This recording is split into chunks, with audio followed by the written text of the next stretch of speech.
Hi, welcome to another video. We have two this week, which is great. Today we're talking about a problem that I've been having for a few years. What is this, you may ask? Well, this is how to take a song that, let's say, is 2 minutes and make it work for a timeline that could be 8 minutes. It could be 5, it could be 10. It doesn't really matter.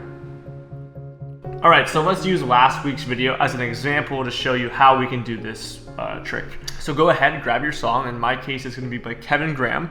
Grab it, drag it into your timeline, zoom on in, do whatever you have to do. Okay, so now that the music's in your timeline, we want to remix this music. We want to make it stretch from the minute-long music track that it is to the length of our video, which is around 5 minutes. So in order to do this, go over here to your toolbar. Yours might be in a different location, but that's okay. Click and hold, left click and hold, and select Remix Tool. Now, choose the audio layer, and as you can see right now, there's a red slash going through the symbol, but that's okay. Click the audio layer, go to the edge, and that symbol goes away. Click and drag to the length of however long you want it to be. In my case, like I said, I want it to be the whole length of the video. Let go.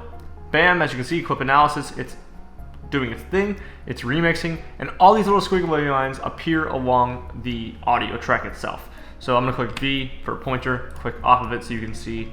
Let's zoom in a little bit. So as you can tell, if I click on this and go over here, you have a list of effect controls that you can go ahead and play with. I'm not gonna go into them in this video, but there are presets, there are the amount of actual squiggly line cut things that you can change, and you can alter on how many cuts or how little cuts you want, and you can keep it just as it is if it sounds fine to you. So we're gonna go ahead and play this around a cut, so let's just go somewhere in the middle, right?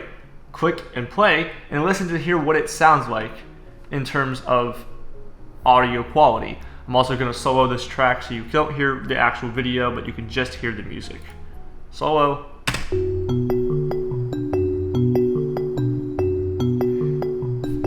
And honestly, that was pretty seamless. It was pretty good. So with that, that's it. That's really the video. It's as simple as that. It's 2 clicks. It's one, choose the remix tool. Second click is just click and drag the song to however long you want it to be. Play with your audio, master it however you want to. But it can be as simple as click and drag and you're done. That's how you do it. I hope you learned something. If you didn't know this and you know it now, go ahead, drop a like on the video. Let me know in the comments what you want to see next. And as always, goodbye.